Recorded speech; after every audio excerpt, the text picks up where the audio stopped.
Olá, ouvintes! Está começando mais um Viver Bem Guaíba, o programa que leva informação de qualidade, prevenção e bem-estar para você e sua família. O Viver Bem tem o patrocínio da Unimed Porto Alegre e da Anhiggs, laboratórios e centros diagnósticos de imagem. A Unimed Porto Alegre tem e a Anhiggs, 75 anos, a casa do médico gaúcho. O mês de agosto é marcado pela campanha Agosto Dourado, dedicada à promoção, proteção e incentivo ao aleitamento materno. A cor dourada simboliza o leite materno como padrão ouro da alimentação infantil, um alimento completo capaz de oferecer todos os nutrientes que o bebê precisa nos primeiros meses de vida e de trazer benefícios que acompanham mãe e filho por muitos anos. Mas apesar de ser um ato natural, a amamentação ainda desperta muitas dúvidas e pode ser um grande desafio para muitas mulheres. Para conversar sobre esse assunto, recebemos o Dr. Leandro Meirelles Nunes, médico pediatra, professor de pediatria da Faculdade de Medicina da URGS e membro do Departamento Científico de Aleitamento Materno da Sociedade Brasileira de Pediatria. Dr. Leandro, seja muito bem-vindo ao Viver Bem Guaíba. Obrigado, Paulo. Obrigado pelo convite, pela oportunidade de estar aqui abrindo esse mês tão importante para quem trabalha com aleitamento materno, que é o Agosto Dourado.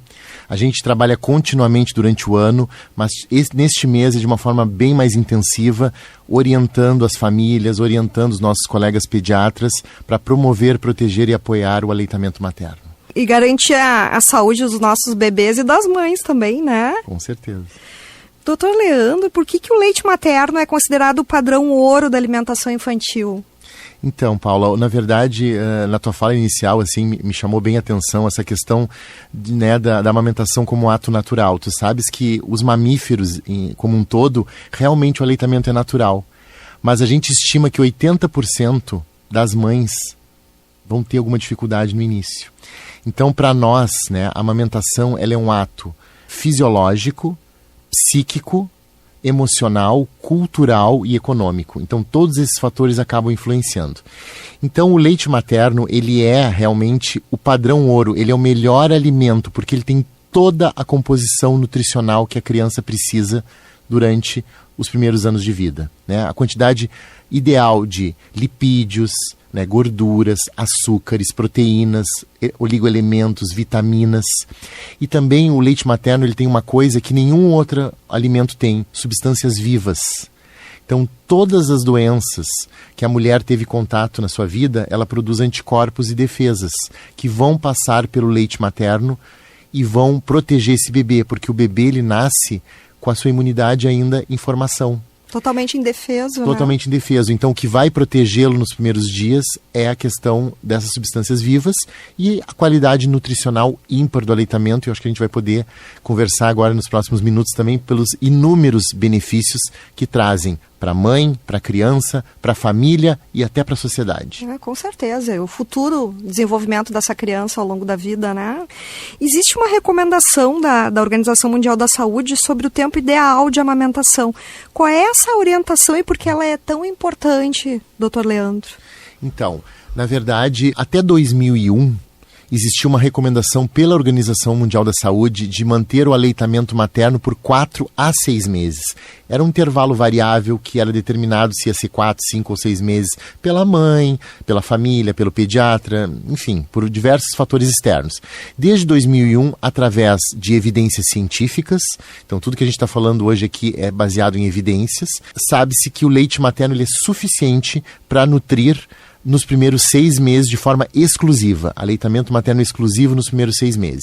A partir do 6º mês, já está indicada a introdução da alimentação complementar saudável. E o leite materno deve ser mantido junto com a alimentação complementar saudável por no mínimo 2 anos. Isso é importante destacar. Destacar no mínimo 2 anos. E não tem um prazo máximo, tá, Paula? A gente sabe que existem estudos antropológicos com macacos, que são, na verdade, o mais parecido do nosso padrão de amamentação, que indicam que mais ou menos em torno dos 3 anos de idade, entre 2 anos e meio e 3 anos, exista um certo desinteresse por parte ou da criança ou da mãe, e aí vai acontecendo de forma natural. E isso é um outro tópico que a gente fala bastante. é desmame gradual, né? Tem todo um processo, uma técnica para fazer isso. E eu queria te dizer, respondendo a tua pergunta, que por que existe esse período? Porque boa parte dos benefícios da amamentação para a criança e para a mãe são dose dependentes. Ou seja, quem mama por 1 ano tem mais benefício de quem mama por 1 mês. Então tem um valor que eu gosto de citar quando eu faço as minhas falas, que eu acho que é bem emblemático. Uma mulher que foi amamentada quando bebê, ela tem 4 vezes menos chance de ter câncer de mama. Se ela foi amamentada quando bebê e amamentar seu filho ou sua filha no futuro, ela tem 16 vezes menos chance de ter câncer de mama. Que incrível, né? Uma proteção para a mulher. Uma proteção para todo mundo. Então, é dose dependente, muitos dos benefícios. Então, quanto mais tempo, melhor. Perfeito. Doutor Leandro, muitas pessoas não sabem que a amamentação passa por diferentes etapas, né? Eu acho que é importante aqui a gente falar e destacar as 3 fases do leite materno e como cada uma contribui para o desenvolvimento do bebê. Ótima, uma excelente pergunta. Eu que trabalho no meu dia a dia, ali como professor da Faculdade de Medicina, minha área de atuação é com os alunos da graduação no alojamento conjunto, que é no puerpério imediato, nas primeiras 48, 72 horas de vida do recém-nascido, e a maior parte dessas dúvidas, ela é muito frequente. O que acontece? A mãe acha assim, não estou produzindo leite ainda, só está saindo o colostro. O colostro, ele é leite. O colostro é o leite da primeira semana de vida. Ele tem aquela coloração clara, ele quase parece uma água, uma coloração cristalina, porque ele é formado 80% de água e de anticorpos, que é o que o bebê precisa ao nascimento. Porque o que acontece? O bebê, ele nasce inchado, tá? Ele tem excesso de líquido por conta que ele estava dentro do útero da mãe. Então aquele peso que o pai pesa, tira foto ali da balança, tu vai notar que na primeira semana de vida o bebê dá uma murchadinha. É verdade, fica com edema, parece logo quando nasce. Exato, e aí tu tira as primeiras fotos ali na primeira semana, parece que o bebê deu uma secadinha, e é verdade. Então o que o bebê precisa, isso é fisiológico, o que o bebê precisa é repor água nesse momento. E os anticorpos que a gente já comentou que são tão importantes. De 7 a 14 dias é o leite que a gente chama de transição. E depois do 14º dia em diante vem o leite definitivo, que é o leite, então, que vai ter toda aquela composição proteica, de açúcar e gordura, que é o que vai fazer o ganho de peso mesmo. Então, cada fase do leite ela é fundamental para a etapa de vida daquela criança. E outra coisa interessante, o leite da mãe do bebê que nasce no tempo, que é a partir de 37 semanas, é diferente da composição do leite da mãe do prematuro. Olha só. A mãe do prematuro, ela produz um leite com mais proteínas, com mais oligoelementos, com mais eletrólitos. Então, isso é muito importante. O leite é personalizado, é da mãe para o seu bebê. Que incrível. E eu fico pensando também essas mães que têm os bebês prematuros, né? Que ficam às vezes nas incubadoras, pode-se fazer esse aleitamento, né? Com certeza. Isso é importante estimular. Fundamental. Na verdade, a gente sabe que o principal estímulo para a produção do leite é exatamente a sucção do mamilo, né? O bebê estar mamando.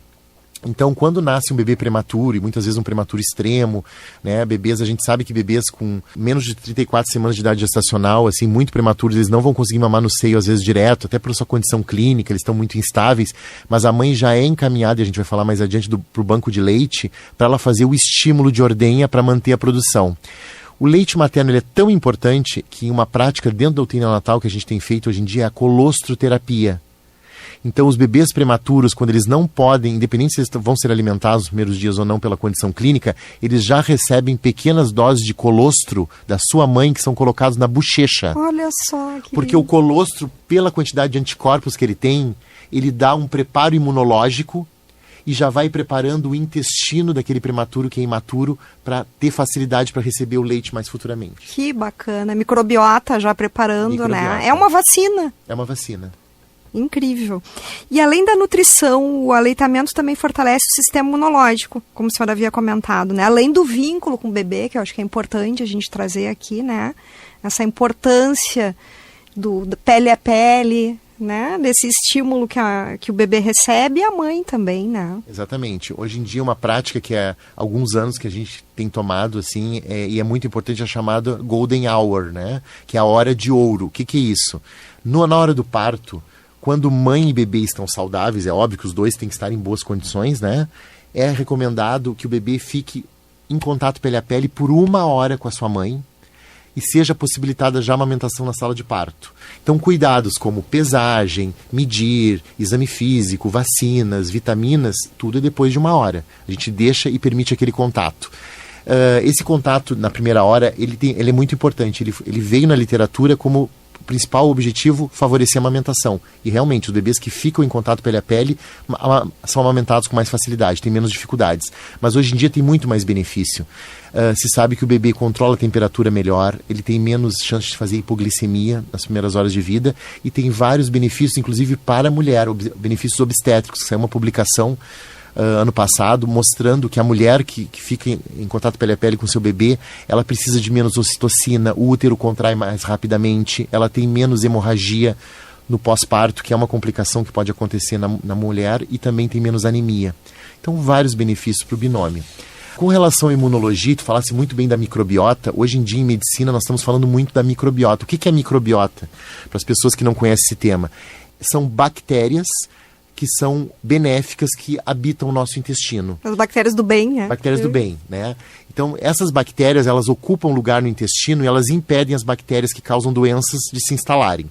A microbiota, ela é tão importante que hoje em dia a gente está falando que existem eixos. O eixo intestino-cérebro, intestino-pulmão, intestino-pele. Então, tudo está interrelacionado. Então, a gente sabe que crianças que nascem de parto vaginal e são amamentadas, elas têm uma microbiota muito mais diversificada e protege muito mais a criança. A microbiota, ela também está envolvida, então, essas bactérias secretam substâncias que estimulam o sistema imunológico da criança e também o neurodesenvolvimento. Então, hoje em dia, o desenvolvimento do cérebro, ele também está interrelacionado com a questão da microbiota. Tanto que está se estudando até no adulto, por exemplo, o papel da microbiota até no Alzheimer. Exato. Então, a microbiota, ela é um campo da medicina que está muito em evolução e os estudos estão mostrando a sua importância. Ela perpassa em várias áreas, né? Exatamente. Hoje em dia, por exemplo, até na área da dermatologia, está se usando, às vezes, menos antibióticos na pele para não afetar a microbiota da pele. Então, assim, é uma gama, é uma área da ciência que está evoluindo bastante. Que incrível. E olha como o aleitamento, ele favorece só benefícios, né? Para todos, eu digo, para a sociedade como um todo, né? Uma criança saudável, uma mãe equilibrada também, né? Nesse sentido emocional. Quando a gente fala da sociedade, é super interessante isso, porque é o que tu estás falando. Se a criança estiver mais saudável, a mãe vai estar se sentindo melhor. A criança vai ficar menos doente, vai precisar consultar menos, internar menos, a mãe vai ter que faltar menos ao trabalho. Exatamente. Então, assim, para a sociedade, e a gente fala até que o aleitamento materno, até ecologicamente, ele é importante. Porque, na verdade, o que acontece? A quantidade de latas, papel, que é produzido, por exemplo, para ter a fórmula infantil, né? Com certeza. Vai ter uma economia muito grande, né? As fábricas que produzem leite artificial poluem o ambiente, querendo ou não, né? Exatamente. Então, até ecologicamente, é uma coisa natural. O leite materno está pronto, né? Ele está ali, é só... Né? Ele instintivo, né? Não tem que aquecer, não está azedo, né? Não tem que se preocupar com temperatura ideal. Então, é fantástico. E a qualquer momento, qualquer hora, né? Qualquer lugar. Por isso a importância da mãe ser acolhida, a gente trazendo essa questão da sociedade, de se respeitar esse momento, né? Onde a mãe estiver com seu bebê. Com certeza, Paula. Tu sabe que uma coisa que eu me orgulho, assim, de trabalhar, assim, e de estar num país, assim, eu sei que o Brasil tem, assim, nós temos as nossas peculiaridades, nós temos muito a desenvolver ainda, mas sabe que o Brasil, ele é um espelho em políticas de aleitamento materno. Eu tive oportunidade, assim, a gente viaja, né, para palestrar e falar em outros países, e eu fico chocado, assim, eu estava no aeroporto nos Estados Unidos, em Miami, e lá as mulheres têm que entrar numa cabine, tem uma cabine para amamentação. Então elas têm que entrar naquela cabine para poder amamentar, né? Em alguns lugares no exterior é proibido que a mulher esteja num café, num bar e possa, né, colocar o seu bebê para amamentar. Então isso é uma coisa que o Brasil, né, a gente tem várias leis que possibilitam, protegem, né? Isso é muito importante. Isso é fantástico. Muito interessante ter destacado isso pra gente mostrar que a gente aqui é referência, né? Nós somos também referência em banco de leite humano no mundo, né? Então... que nós vamos falar daqui a pouquinho. Doutor, uma das dúvidas mais frequentes é como saber se o bebê está mamando o suficiente, né? Aquela insegurança, sabe? Quais são os sinais que mostram que o bebê está satisfeito? Essa pergunta também é muito frequente, né? As mães, quando elas estão lá no hospital, elas falam, meu Deus, não saiu leite ainda, estou no primeiro dia, será que meu bebê está mamando? Será que meu leite vai ser suficiente? Então a gente sempre explica que, para começar, lá no hospital, como é que funciona, né? A natureza, ela é perfeita. Então o bebê, no final da gravidez, ele vai juntando estoque de alimentos no corpo. Então ele vai, através da formação, a glicose é estocada, né? O açúcar é estocado em glicogênio e o açúcar é transformado em gorduras, por isso que o neném é tão gordinho quando ele nasce. E a mulher tende a não produzir leite durante a gestação. Claro, pode ter alguma mulher, excepcionalmente, que já tem a produção de leite, mas elas serão... Um escapezinho, né? Serão hiperprodutoras. Mas normalmente, por quê? Porque a placenta ela produz um hormônio que inibe o hormônio da amamentação. No momento em que a placenta sai de dentro da mulher, então o hormônio desaparece e aí quando o bebê suga na sala de parto já começa a produção da prolactina, que é o principal hormônio envolvido na produção do leite. Só que a prolactina ela leva 24 horas para agir, para poder estimular as glândulas mamárias. Então como que a criança iria se sustentar em 24 horas se não está saindo nada de leite? E é normal não sair leite. O estoque... Que bacana, tem essa reserva já. Essa reserva, no momento do parto, tem uma liberação de vários hormônios, cortisol, hormônio, que é o hormônio do crescimento, adrenalina, né, e vários hormônios liberam, então, esse estoque guardado. E aí a mulher começa a produzir leite. O estômago do bebê, no primeiro dia, tem uma figura que eu mostro, que é icônica, que eu mostro para meus alunos, o tamanho do estômago do bebê. É do tamanho de uma cereja. No primeiro dia, então, 3 a 5 ml de colostro forram o estômago da criança. Olha só. Então, às vezes, assim, a mãe diz assim, mas tá saindo gotinhas, mas é o suficiente, não tem problema. E aí vai aumentando, do 3º ao 5º dia já aumenta mais um pouquinho, e a criança e a produção do leite também vai acompanhando isso, já que o que a gente chama de apojadura do leite materno, que é a quantidade maior, que a mulher sente que a mama aumenta mesmo de tamanho, sente uma pressão, ou começa a vazar espontaneamente a partir do 3º dia. É muito perfeito, né? É muito perfeito. E aí, como é que a gente sabe se o bebê está mamando ou não? No hospital, e mamando a quantidade suficiente. No hospital, a gente se baseia muito no peso. Tá? Então, por isso que no hospital a gente faz pesos diários. Então, a gente observa aquela perda de peso normal que o bebê todos têm. Então, é esperado que um bebê perca até 10% do peso de nascimento na primeira semana de vida, mas ele vai recuperar o peso de nascimento com 10 dias lá em casa depois. Então, assim, em casa, né? Como que a mulher pode ficar tranquila? Se o bebê está sugando com frequência, procurando o seio, e se estima que seja mais ou menos o bebê... Claro, isso é muito variável, né? Tem bebês que procuram de 3 em 3 horas, outros querem mais seguido, né? Mas isso é uma questão de adaptação também do bebê, porque já tem até estudos mostrando que os bebês têm comportamento com relação ao aleitamento materno. Uns são mais tranquilos, outros são mais gulosos. O termo é esse mesmo, guloso. Guloso. E aí... Mas assim, se a mãe nota que o bebê está procurando o seio com frequência, está urinando várias vezes ao dia e fazendo cocô, é sinal que a coisa está tudo bem. E depois, né, com um acompanhamento pediátrico, vendo também o peso, né, que aí vai ser um bom referencial. Essa questão, isso é um mito que tinha muito assim, tem que estar saindo muita quantidade. Aí, por exemplo, a criança fica mamando bastante tempo, 30 minutos. Aí a mãe vai lá depois e tenta apertar e não saiu nada. Será que eu tenho leite? Sim, mas é que o bebê tomou tudo. E não, né? E às vezes ele tá cansadinho também, dorme, né? Exato, exatamente. Tá aconchegado. Então assim, se o bebê está tranquilo, tá? E lembrando que choro, né? O choro é a forma com que o bebê se expressa. Então o bebê pode chorar porque ele está com calor, porque ele está com frio, porque ele quer colo, né? Então nem sempre o choro é fome. Então a gente tem que avaliar muito bem todo o contexto. Mas se o bebê, resumindo, procura frequentemente, está urinando, está evacuando e está tranquilo, pode ter certeza que a amamentação está bem sucedida. Está tudo seguro, né? Outro questionamento muito comum é sobre a produção de leite. Existe realmente o chamado, entre aspas aqui, né, leite fraco? Não existe, tá? Isso é um mito. Como eu tinha dito anteriormente, o leite é personalizado, então cada mulher produz leite para o seu filho. A gente entende historicamente que a questão do leite fraco, ela veio de duas fontes, assim. A primeira é a composição, aquela do colostro, que ele é mais clarinho e dá uma sensação de que aquilo não é leite, e na verdade ele é muito potente imunologicamente, então ele é leite sim. E o fato é de que às vezes tem algumas dificuldades que têm que ser trabalhadas durante o processo de amamentação, porque realmente não é tão simples assim. Exato, como eu estava te dizendo, 80% tem alguma dificuldade, e se não for bem manejado, acaba desmamando. E dá uma sensação, mesmo quando a criança não está ganhando peso adequadamente, tem várias ferramentas que a gente deve utilizar né? Tanto na entrevista clínica, exame físico, exame das mamas, exame do bebê, e formas que a gente pode corrigir, né? Desde tempo de amamentação, frequência de amamentação, pega, posicionamento, tudo dá para resolver. E só para terminar claro, essa sobre a questão do resposta, leite fraco.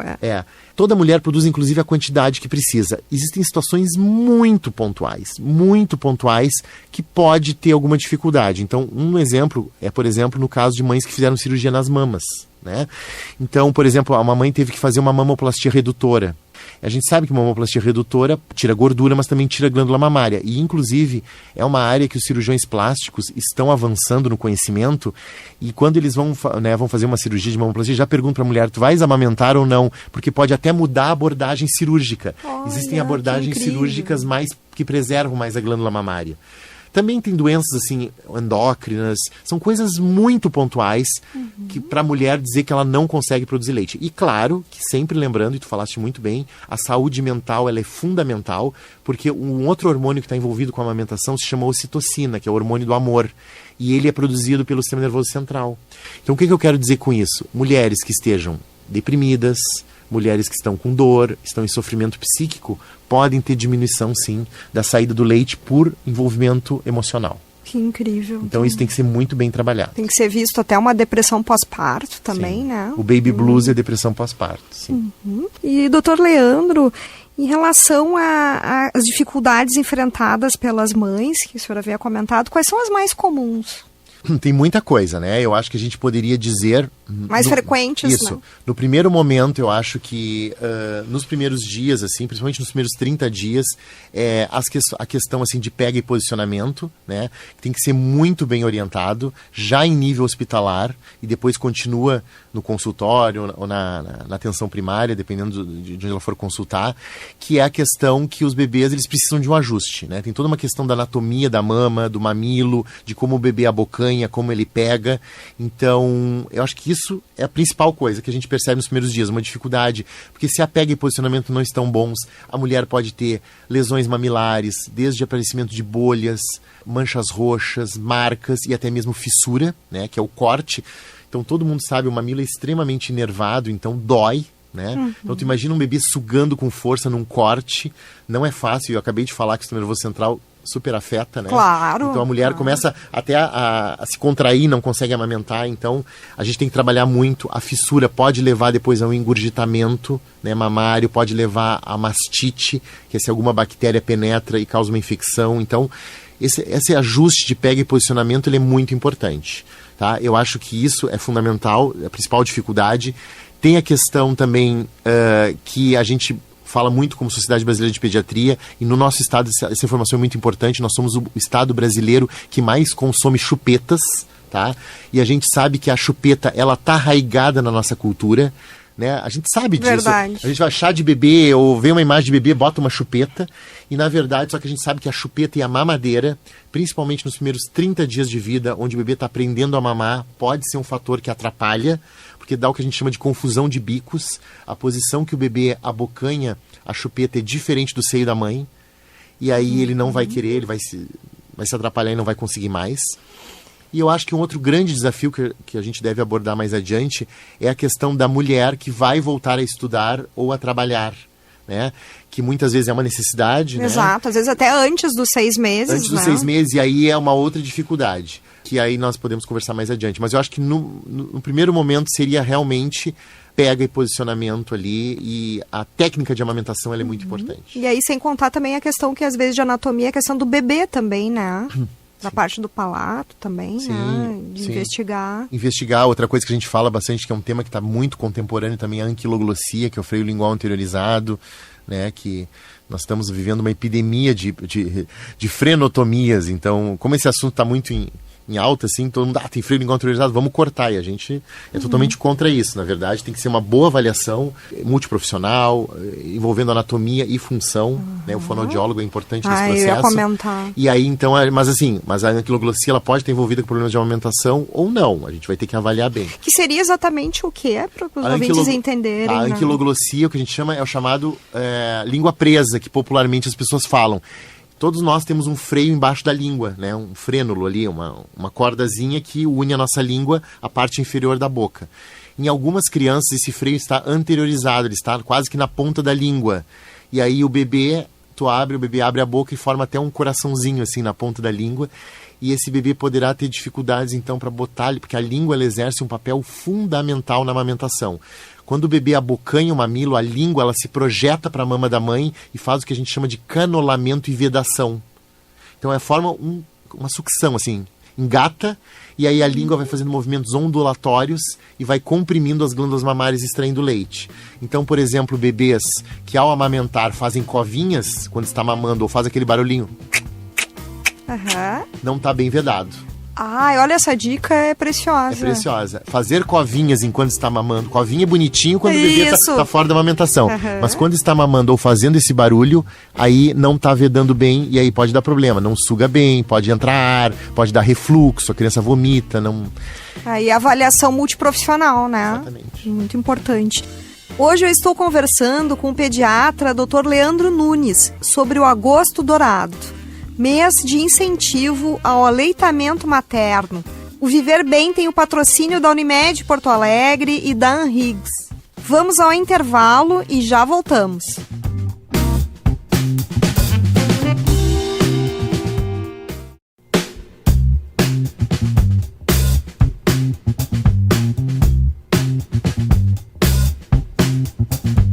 Eu estou conversando com o pediatra Dr. Leandro Meirelles Nunes, que é professor de pediatria da Faculdade da URGS, sobre o Agosto Dourado, mês que trata da promoção, apoio e incentivo ao aleitamento materno.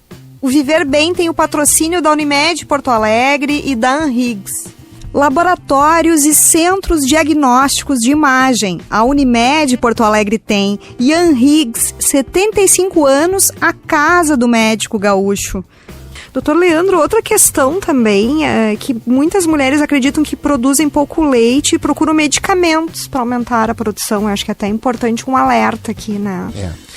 Na verdade, assim, existem sim medicamentos que são chamados galactogogos, que são medicamentos que podem ser utilizados. Mas eu gostaria de enfatizar que o principal estímulo para a produção do leite é a sucção do mamilo.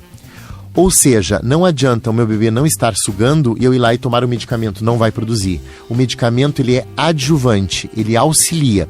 E ele tem situações especiais. Vou dar um exemplo para vocês. A gente estava falando da mãe do bebê prematuro. Às vezes tem uma mãe que nasce um bebê cujo peso ao nascer é 700 gramas.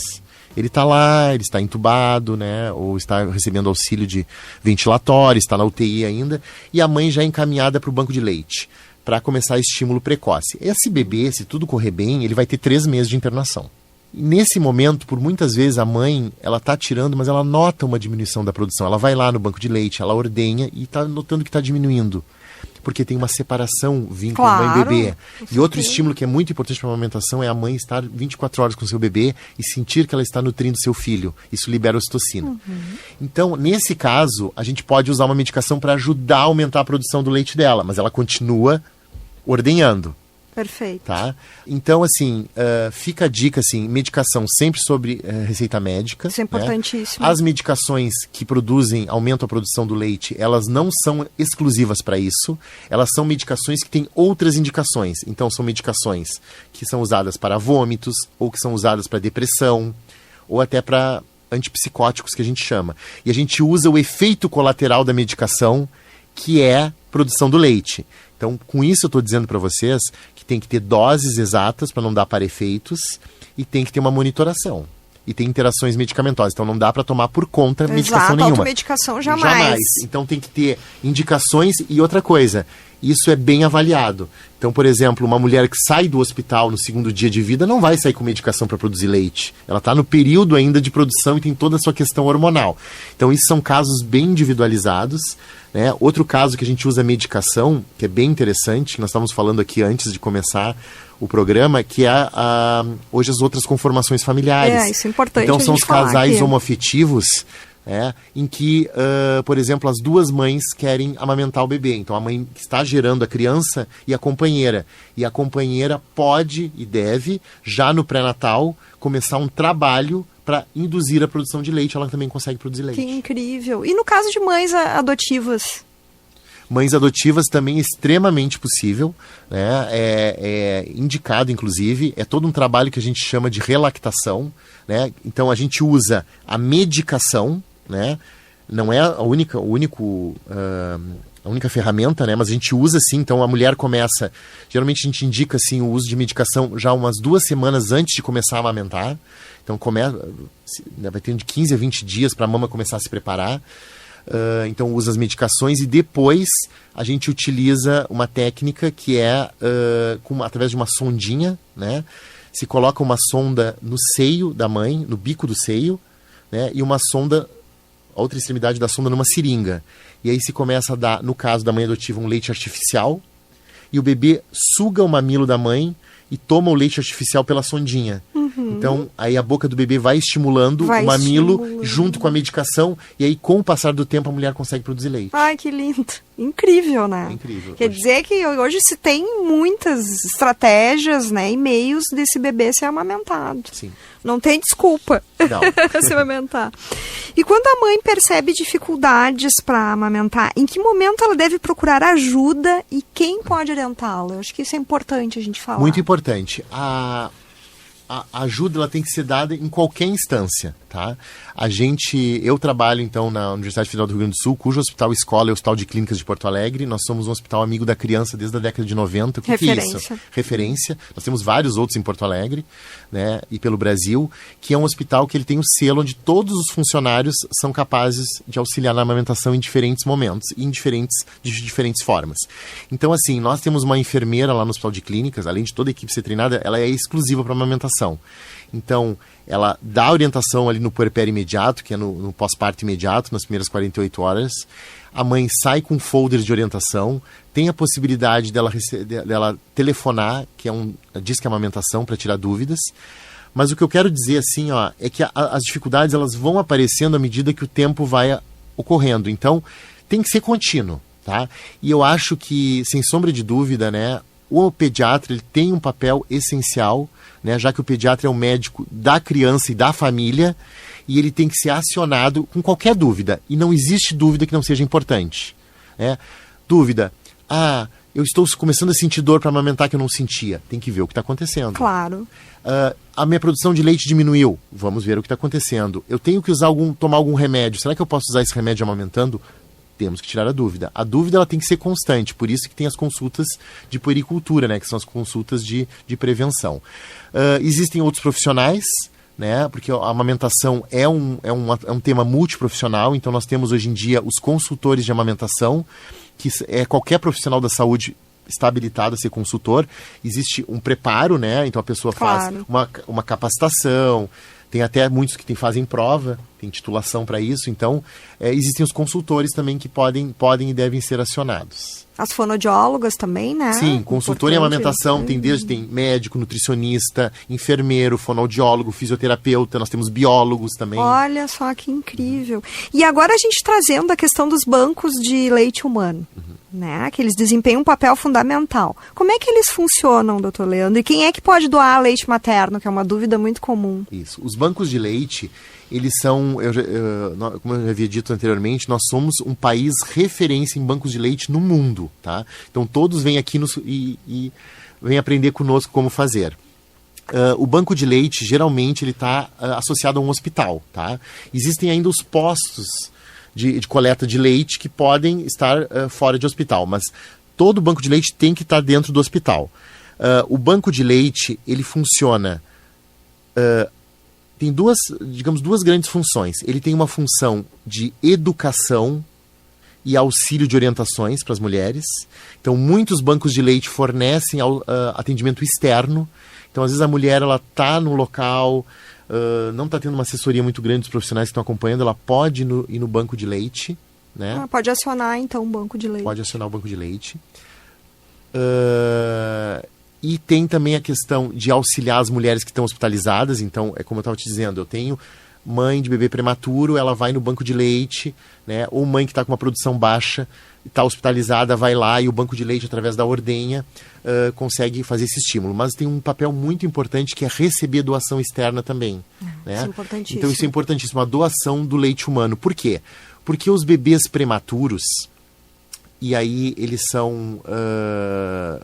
no Hospital de Clínicas nós temos 55 leitos, só para ter uma ideia da quantidade de bebês prematuros que tem. O leite humano, ele é um medicamento. Eu sempre digo que ele é o primeiro medicamento. É importantíssimo. Tem várias doenças que dão no prematuro que estão relacionadas ao uso de leite artificial. Então, o leite humano, ele protege ainda mais o bebê prematuro. Ele tem proteções só para o bebê prematuro, de doenças que são só do bebê prematuro. Exclusivas, né? Exclusivas. Então, o que acontece? A gente diz que o leite ideal para um bebê sempre é o leite cru, que a gente fala, da própria mãe. Então, eu tenho um bebê prematuro, eu sou mãe desse bebê prematuro, eu tô lá na UTI amamentando ele. Mas eu tenho que ir para casa dormir, porque eu não posso ficar 24 horas por dia, 3 meses lá.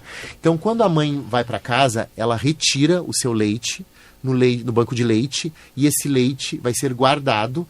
E o leite humano, ele tem uma rigorosas etapas de controle de qualidade desse leite. Então, assim, só para ter uma ideia, o leite que é ordenhado, ou até mesmo o leite que é doado, ele passa por uma primeira etapa que ele é visto o aspecto dele, o odor dele, se ele não tem nenhuma sujidade no seu interior, porque senão ele tem que ser desprezado. Depois esse leite, uma amostra dele é coletada, vai ser avaliado a acidez dele, a gente vê a acidificação dele, o pH dele, a gente vê a quantidade de gordura que ele tem, e ele sofre um processo de pasteurização, que é um processo de aquecimento e resfriamento. E depois que ele está pronto, ele ainda é coletado uma amostra que vai para o laboratório ver se não tem crescimento bacteriano. E ele fica guardado numa geladeira.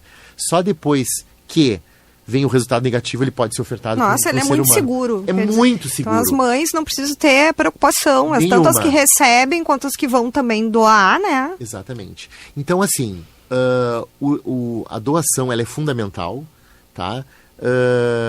O bebê, então, de um bebê que está na UTI e precisa do leite materno, claro que ele vai receber o leite da sua própria mãe. Mas às vezes a mãe não tem mais leite, ou a mãe está com pouca produção, e aí o leite da mãe doadora é fundamental. Então, na ordem de preferência, leite materno cru, leite materno da própria mãe pasteurizado, terceira opção, leite de mãe doadora pasteurizado.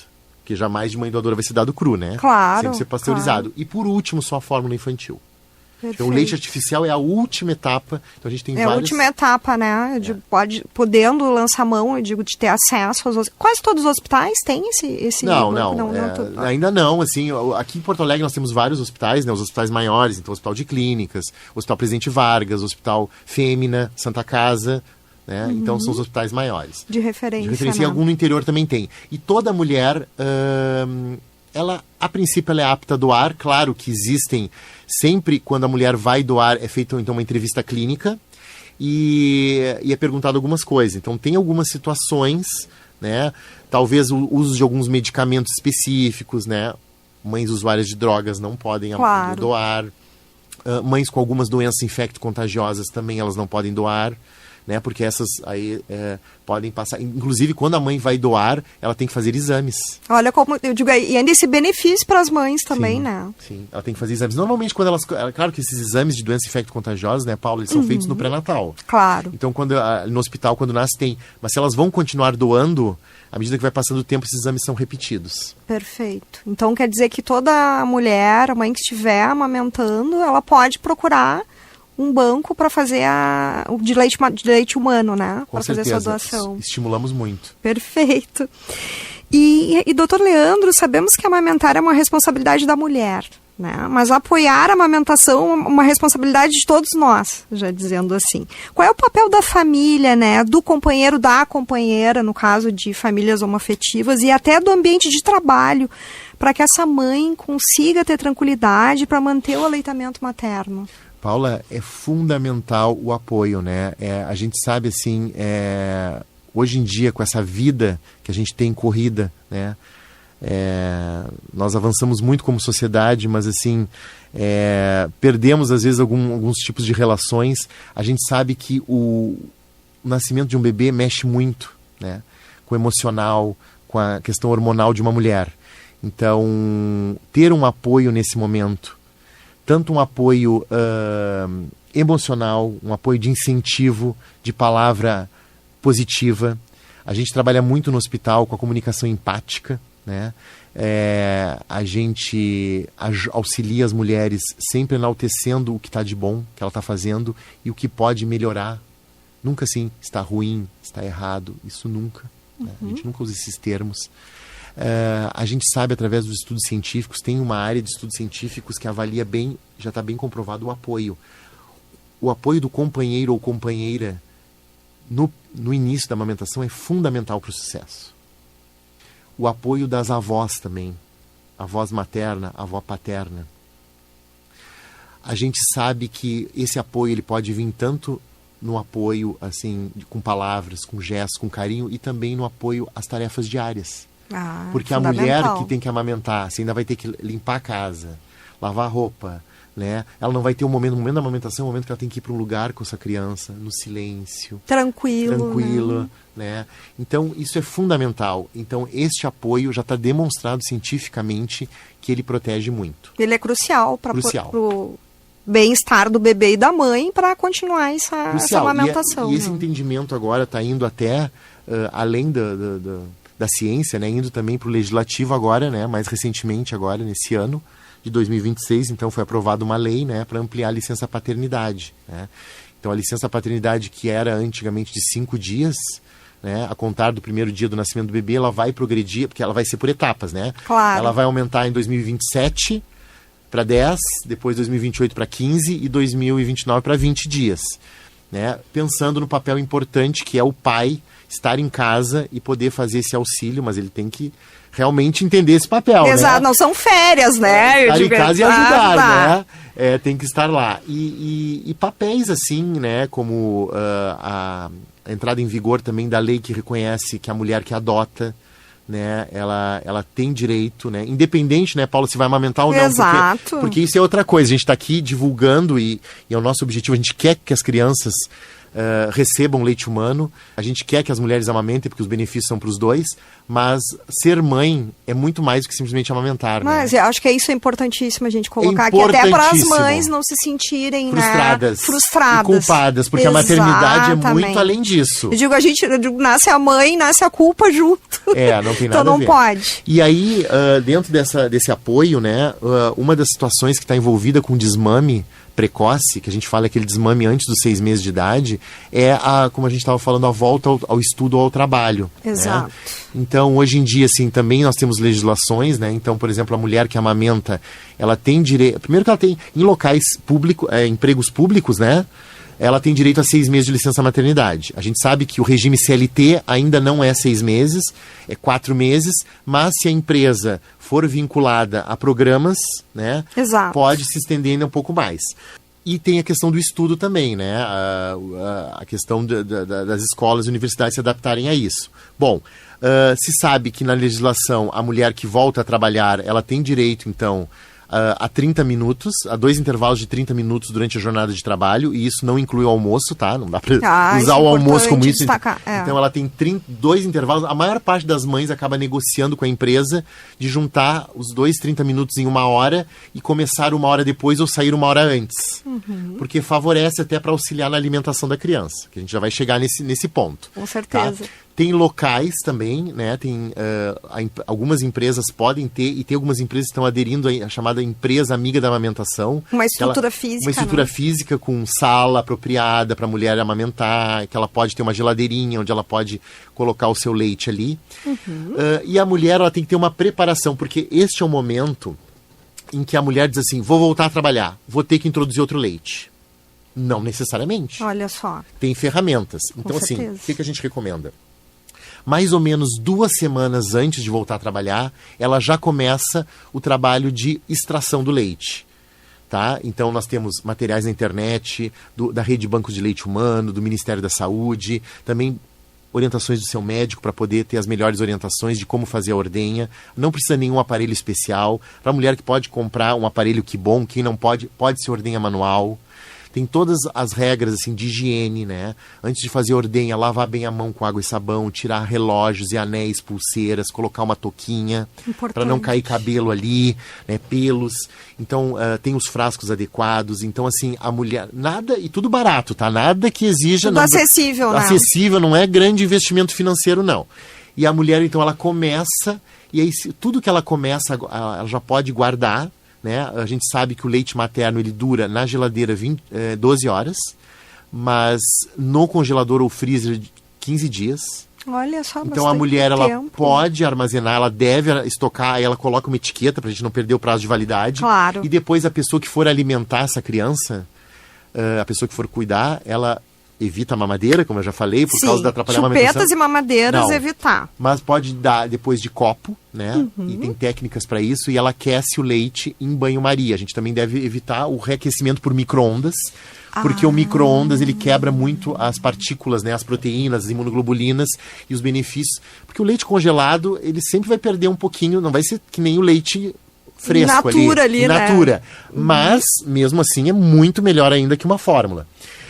E no trabalho, a mulher, ela deve levar um isopor, né? Com gelinho, os frasquinhos, e aí o que ela coleta no trabalho, ela deixa numa geladeira e ela leva depois no seu isopor com o seu gelinho para casa. Porque é importante, né? Que ela vai trabalhar, ela não pode ficar todo o tempo sem ordenhar, até porque pode... Com certeza. Porque a gente sabe, a natureza é tão perfeita, Paula, que, por exemplo, se uma mulher fica, vamos supor, 8 horas sem amamentar. Dando um exemplo, assim. Tem substâncias dentro do leite que produzem uma inibição. Então, se não está saindo, vou parar de produzir. Exato. Então, por isso que manter a ordenha, assim... e até espontaneamente também. Às vezes a mãe está trabalhando, né? A mulher está trabalhando e acaba vazando porque já está perto do horário do bebê. Isso, né? Fica o relógio fisiológico ali já junto. Então, poder... A gente sabe que não é fácil, né? É toda uma logística, uma estruturação que tem que fazer, mas é possível, né? Hoje já tem benefícios e estímulos, assim, até financeiros para as empresas poderem apoiar a amamentação, e eu acho que tem que buscar isso. Outra questão interessante que eu queria falar sobre licença maternidade é também, hoje em dia, tem um conhecimento de que mulheres que trabalham em áreas com insalubridade, elas têm direito, elas devem ser realocadas, né, para áreas um pouco com menos risco biológico, digamos assim. Então, trabalha, questão de quem trabalha com profissionais da área da saúde, né, ou com outros tipos de materiais, enfim, radioativos ou coisa assim, ela vai para uma área mais administrativa. Ela tem essa proteção, isso é bem importante. Por lei. Quer dizer, até é importante as mulheres procurarem esses materiais até pela internet, em sites que são fidedignos, que tem informação do Ministério da Saúde também, né? Podem procurar o Ministério da Saúde, tem na Sociedade Brasileira de Pediatria, que é a questão da mulher trabalhadora que amamenta. Tem até folders e com orientações do que fazer, aonde pode se informar melhor sobre o tema. Às vezes até nas unidades básicas de saúde também, né? Poder ter esse acesso. Hoje eu estou conversando com o pediatra Dr. Leandro Nunes sobre o Agosto Dourado, mês de incentivo ao aleitamento materno. Viver bem é confiar na ciência que salva vidas. Ann Higgs, 75 anos, a casa do médico gaúcho. Vamos ao intervalo e já voltamos.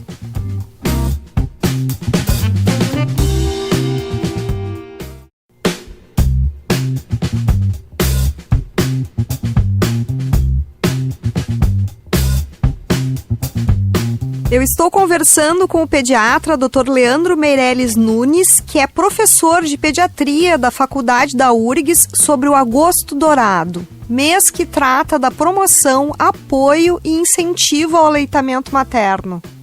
Laboratórios e centros diagnósticos de imagem. A Unimed Porto Alegre tem. E Ann Higgs, 75 anos, a casa do médico gaúcho. Doutor Leandro, agora chegou o momento do nosso quadro Dica do Especialista aqui. Que orientações práticas o senhor daria para as futuras mamães se prepararem para uma amamentação tranquila e bem-sucedida desde a gestação até os primeiros dias após o nascimento do bebê? O que eu posso dizer para vocês, assim, que contem muito com a equipe médica, com os pediatras, com os obstetras. É muito importante a consulta pré-natal, porque na consulta pré-natal vai poder se entender o que tu pensa sobre a amamentação, qual é teu desejo, qual é as tuas experiências anteriores. Se tu tem usa algum medicamento, se tu fez alguma cirurgia mamária. Então, tudo é importante para que possa ser dados já as orientações ali. Muitas vezes a gente tem o contato pela primeira vez na hora do parto. E na hora do parto, a mulher está com dor, ou ela está emocionada e não vai captar as informações. Então a gente sempre fala que a consulta pré-natal com pediatra já é interessante, dá para fazer com pediatra. Com obstetra, claro, o obstetra ele é mais voltado para o nascimento, né, para a gestação, mas uma consulta pediátrica é possível. Os planos de saúde, por exemplo, eles fazem o pagamento disso, é possível, tá? Também na rede, né, para os pacientes do SUS. Então fazer uma consulta com pediatra, depois receber o auxílio no hospital. Se puder nascer no Hospital Amigo da Criança, melhor ainda, mas se não puder, tudo bem, porque tem hospitais que não são Amigo da Criança, mas fornecem um atendimento de excelência e de qualidade. Tirar as dúvidas, não sair com dúvidas do hospital, não achar que a dor é normal, que é rotineira, é tudo bem, é normal doer, não é normal doer, tá?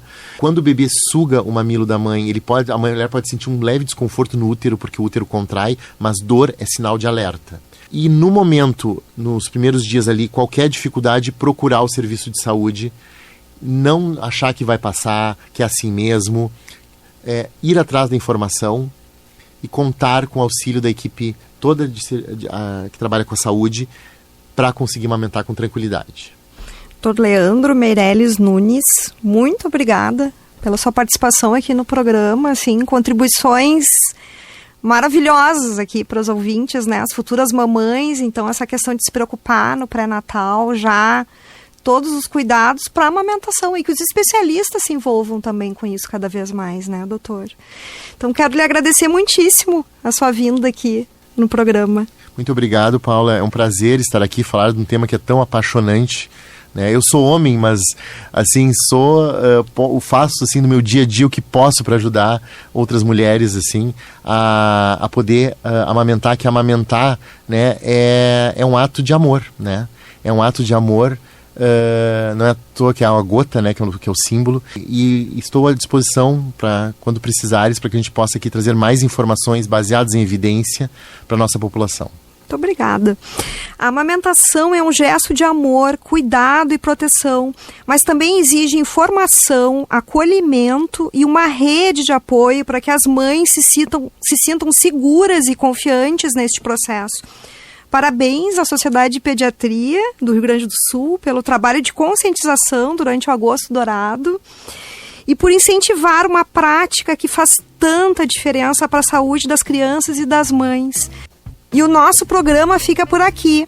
Obrigada pela sua companhia, tenham todos um excelente fim de semana e até o próximo sábado ao meio-dia aqui na Rádio Guaíba. A rotina pede praticidade para fazer exames, rede completa de laboratórios e centros de diagnóstico por imagem a Unimed Porto Alegre tem. Este programa ficará disponível no Spotify e no YouTube para quem quiser ouvir novamente ou compartilhar com familiares e amigos. Na mesa de áudio, Luciano Vargas, na equipe técnica Cleiton Lopes, produção e apresentação Paula Sá, gerência de jornalismo e esporte Rafael Sequim e direção geral de Claudinei Girotti.